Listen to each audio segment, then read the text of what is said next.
Why is it that the United States, the world's largest economy, is buying back its own debt at a record level? This normally looks like a small, simple piece of news that no one would pay attention to until now. But in reality, even though it is a superpower, these are the first cracks forming inside the country's inner walls. And these cracks grow before the masses notice it. Even if those who see it warn others, they are ignored. The U.S. Treasury is buying its own debt in these years at a speed rarely seen in history. This is a quiet movement that does not become a trending topic, does not hit the headlines and moves silently. But this silence is not harmless or innocent. It is actually the sign of something much larger approaching with a rumble. From the outside, everything looks normal. An economy grows, people work, and it stands on their taxes. It grows with trade. It strengthens with production. America had been operating like this for a long time. But now the picture is no longer that bright. The real engine of this country is working somewhere else, in debt. How so? How can debt be the engine of a country? There must be something wrong. Here is how it works. For example, when a state spends more than it earns, it has no extra money in the treasury to cover the deficit. The way to close this gap has been the same for hundreds of years. The state gives a promise. The name of this promise is a bond. And a bond is simply the official way of saying, we will pay this later with interest. For hundreds of years, investors all around the world have bought these promises, the bonds of states and empires, China, Japan, Europe, oil countries. Because the 100 units of money they invest now come back as 110 units when the time comes. But the most important, valuable, and safest ones were always U.S. bonds. Because almost all investors considered American bonds a safe harbor, since America is seen as the strongest and most reliable. But in recent years, this picture has begun to change. Buyers slowed down. Some withdrew from the market. Some countries began converting their reserves, instead of holding U.S. bonds or dollars, into gold. And right in the middle of this shift, America began rapidly buying back its own debt. This is an action that says more than words. What does it mean? There is nothing unusual about a country buying its own debt. But if it begins buying it this intensely in such a short time, it means the balance in the market has begun to quietly break. But this story did not begin today, or a few years ago. Its background lies in a system stretching back 100 years. When the Federal Reserve, representing the central authority of the state, was established in 1913, money was still tied to gold, and it stayed this way for more than 60 years. This meant America could not print money however it wanted if it didn't have gold in the vault, because the printed money had to be backed by gold. Then came all the wars fought in the name of so-called democracy and freedom. And these wars were large enough to shatter that limiting break. For war, tanks, rifles, armies, expenses had already exceeded the gold supply. America's hands were tied. A new solution had to be created to cover these costs. And they turned to a very old method. U.S. bonds were issued. The Fed bought these bonds. In return, it created new money. Thus, for the first time, America brought its future money into the present by borrowing against it. The war ended, the government in charge left office. But this method did not leave. It became even more indispensable. It turned into the most powerful tool of the state for finding money. But the system still had a problem. The abstract money was being printed based on the concrete gold. This handicap also had to be removed. And in 1971, the dollar was completely separated from gold. This handicap was completely eliminated. From that moment on, every new dollar printed was stealing from America's future, and this trust would depend on only one promise. Accept this because we are the ones printing it. This is where the giant debt structure standing in front of America today was born. Now every crisis, every recession, every economic shock knocked on the same door. The vicious cycle repeated for decades. What was it? New bonds, new dollars, new debt. But its most serious problems appeared in 2008, when the Great Crisis strengthened this mechanism to a degree never seen before in history. The Fed bought trillions of dollars worth of bonds, but in essence what was done was the same, supporting the government's own debt with its own money. This method kept the system, not the people, alive in the short term, but in the long term it made the debt mountain grow like a snowball. And that mountain is still growing today, so why did they start buying back their own debt again? Because when foreign demand decreases, the system is left in a vacuum, and this vacuum can only be filled from the inside. America is doing exactly that today.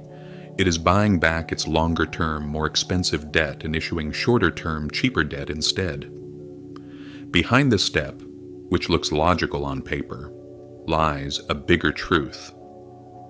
The system now has to carry itself, and this is only the beginning. Let's examine this a bit more. A bond from the outside looks like an ordinary piece of paper, but in America's economic system, this paper carries a much deeper meaning and trust. At the center of what is happening today lies the path this paper follows. The government spends to meet its expenses and needs, and the money in the pocket and the money spent always exceed the cash in the treasury and the planned budget. To close the gap, a bond is issued. This bond ends up in the hands of an investor. But the story does not end here. What really matters is where this bond affects inside the system. When a bank or investor buys this bond, they do not simply make an investment. They do not say, "Let this sit here and I'll withdraw my money when the time comes." That valuable piece of paper instantly becomes a valuable collateral. It becomes a symbol of trust. Thanks to this trust, banks or investors use this collateral again and again before its maturity. They trade it, buy and sell it, lend against it, open credit lines, and make new transactions. In short, they use it until they squeeze out every drop of value, because they now hold something that symbolizes trust. Thus, a bond becomes not only the government's debt, but also the oxygen that enters the finest veins of the entire financial system. At this point, the Federal Reserve enters the stage. When the Fed buys bonds in the market, it creates new money in return. This money enters the balance sheets of banks. Banks open more credit than the bond's normal value. Loans spread across the market. The market becomes active. This cycle has worked the same way for years. Bond, Fed, new money, market liquidity, new debt, new bond. From the outside, the financial system may look complicated and meaningless, but in reality it is very simple. In the simplest explanation, the government gives a promise. The Fed buys that promise. Money is created. It enters circulation and the economy continues to run. Isn't there something that catches your attention here? What circulates in the market is not actually money, it is debt. It is the fact that debt is no longer just a debt. Like an energy flowing inside the system, this debt constantly changes hands, and at every point it opens a new door. That is why the bond market in America is not just a borrowing instrument. At the very center of monetary policy, the credit system, banking, and the investment world, stands debt. In this system, every actor has its own weight and fragility. Over time, as one of these actors, for example the Fed, grew in its role, this mechanism became even more pronounced, especially in times of crisis. When something jammed, the first intervention always came from the same place: the Fed. To control liquidity in the market, the Fed bought bonds. What happened in 2008 was the biggest example of this. When banks stopped trusting each other, what happened? Of course, the market froze. To solve this, as always, the Fed intervened and bought trillions of dollars of bonds. Through these purchases, money was pushed into the market, preventing the system from almost completely stopping. Here's the point that stands out: the Fed does not collect taxes. Because taxes are not the Fed's job. It is not a manufacturer. It does not produce any goods. It does not sell goods. It does not create revenue. If it cannot do those things, then what does it do? It has the power to buy massive amounts of bonds. It simply creates money. New money buys the bond. Behind every country, every bank, every fund that buys a bond, there is a trust relationship. And when that trust breaks, the entire weight of the cycle suddenly falls on the shoulders of the Fed. What has happened in recent years is exactly this. The weight of the system slowly began to concentrate inside. That's why what is being discussed today is not only debt.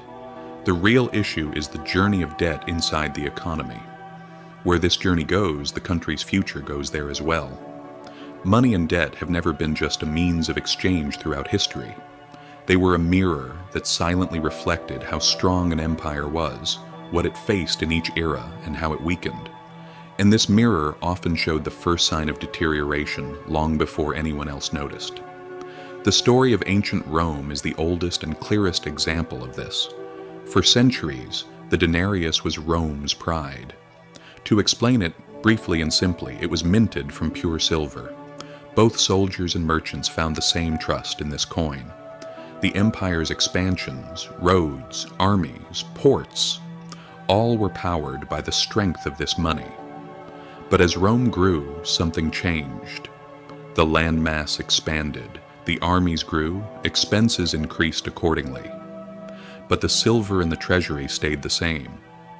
When real money became insufficient, the inside of the coin was changed by mixing in cheap metals. The silver inside the coin was reduced. From the outside, it looked like the same money. But its weight was different, its value was different, its strength was different. Shopkeepers began raising prices. Soldiers felt their salaries losing purchasing power. People could buy fewer things with the same amount of money as before. And this slow change eventually hollowed out Rome's economy from the inside and collapsed it. For a time, the world's center of trade was London. The pound sterling, the symbol of the global banking system, was the pillar of world finance. Wars, colonial networks, trade routes were all built on this currency.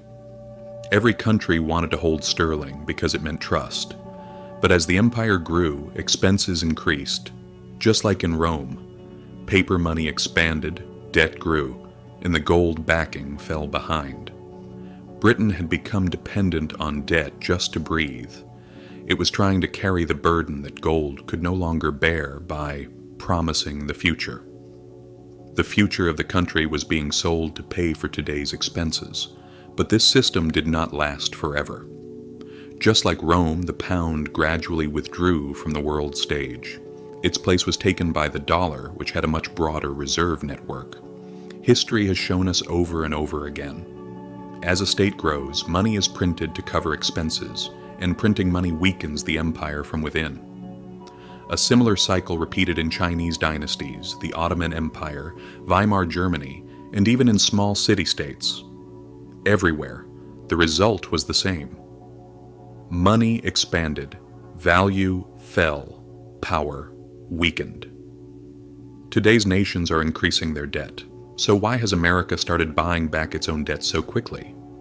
What is the impact of these strategies?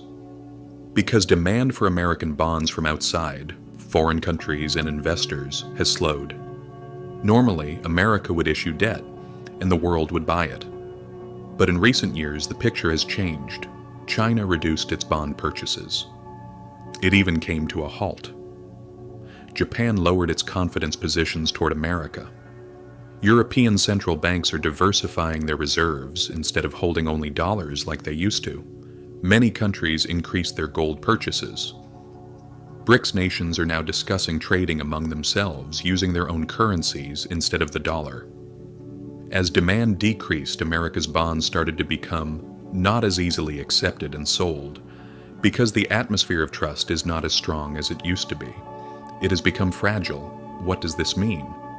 If no one is buying enough, if the system cannot get external support, then it must be supported from the inside as an alternative. America is doing exactly that right now. It holds its own debt in its own hands so that market prices don't fall, inflation doesn't spiral out of control, and the financial system doesn't get clogged. At the same time, it has another short-term goal: getting rid of long-term costly debt and replacing it with short-term cheaper debt. Like someone taking a new low-interest loan to close out a high-interest one. So why does America have to do this? Because the bond market is the world's most important financial machine.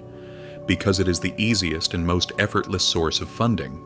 If this machine stops, mortgage rates jump, banks cannot lend, the dollar loses trust, the economy stops, and even the world market collapses. Because world economies today are tied together by invisible chains. A simple decision made by housewives in Japan can affect major financial giants in America. Knowing this, America says no matter what happens, we will keep this machine running. Buying back its own debt is like oiling this machine. The advantages of this strategy are as follows. There are some good sides to doing this. 1. It lowers the cost of interest created by debt long term. High interest debt is replaced with cheaper short-term debt. High interest debt is closed. This gives the state breathing room. 2. It calms the worried bond market. If a bond has a buyer, its price doesn't easily fall. If the price stays stable, interest rates don't rise. This protects the economy. 3. It prevents the dollar from experiencing external shocks. American bonds are like the world's vault. To avoid leaving this vault empty, America fills it itself. 4. It prevents the appearance of a crisis. The perception of no one is buying debt is extremely dangerous. If this psychology forms, markets slow and stop. America hides this by purchasing the debt itself. The disadvantages of this strategy appear in the medium and long term if applied continuously and without discipline. But there is also a dark side to this. 1. The economy appears stronger than it actually is, but it isn't. When a country buys its own debt, it creates the appearance of strong demand, but in reality there is no demand. It is just a push start, like a starter motor used to simulate movement. 2. The debt burden does not actually decrease, it only shifts positions. Even if buying and selling happens, the total amount of debt stays the same. Only the maturity, the cost, and the distribution change. 3. The market loses the price signal of a real asset's value. Normally, interest rates show the real risk in the market, but when the state buys its own debt, the risk is hidden. Because when there is no real trading environment, the state tries to make it look like there is trading by doing buy-sell operations itself. If this fails, it can create a major rupture later. 4. Short-term debt is risky. Short-term debt must be renewed more frequently. If interest rates suddenly rise one day, the state is forced to borrow much more expensively than before. This becomes a silent time bomb planted under the economy. How are the millions of ordinary salary-earning people affected by all this? 1. Inflation crushes the public. When the state supports its debt by creating money, money in the market increases, prices rise. Salaries do not rise as fast as prices or remain the same. People lose their purchasing power over time. 2. Housing, cars, food. Everything becomes more expensive. A debt-supported system increases asset prices. Homes that the public can no longer afford are bought cheaply by large investors and funds. 3. Wealth flows upward. Financial institutions are the first to access new money. The public is the last to access it. Money flows upward, while the burden flows downward. Therefore, wealthy elites, richer middle-class public, squeezed low-income people, crushed 4. Future generations' taxes grow.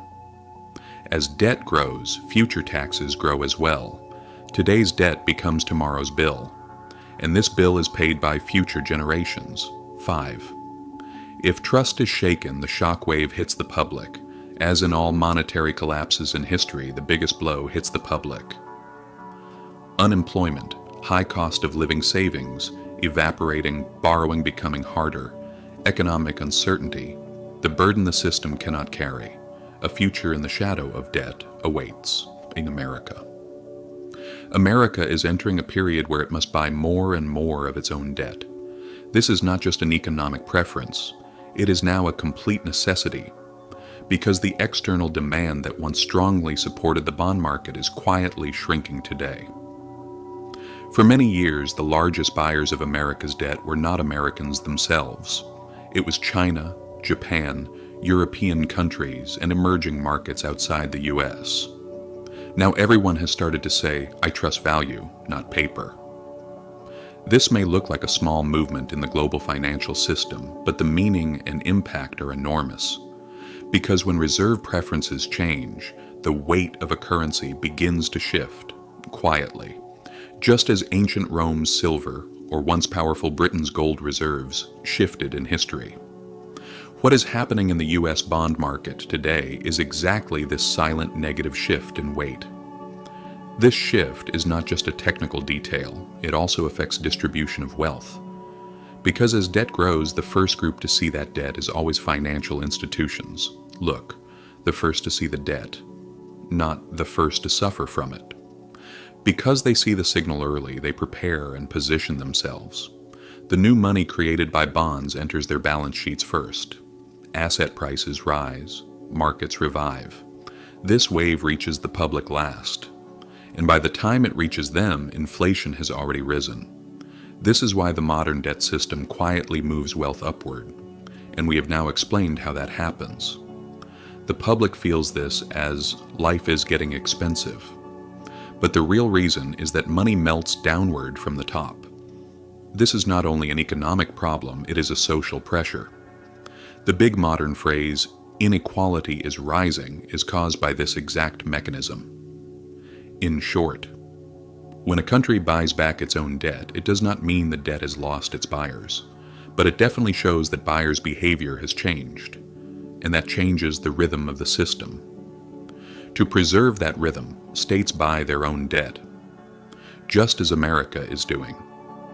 This is to create the illusion that the market is active. In the end, one question appears. How long can a currency survive based only on its own strength? History has always given the same answer. As long as trust and stability continue. But once trust begins to be questioned, no system remains the same. Today, the global financial order quietly revolves around this question. And even though nobody talks about it loudly, the first steps of major changes have already been taken. And history has shown us what happens when strategies are not taken at the right time, in the right way. If you liked it or found it helpful, you can subscribe, like, or share. The choice is yours. See you in the next video.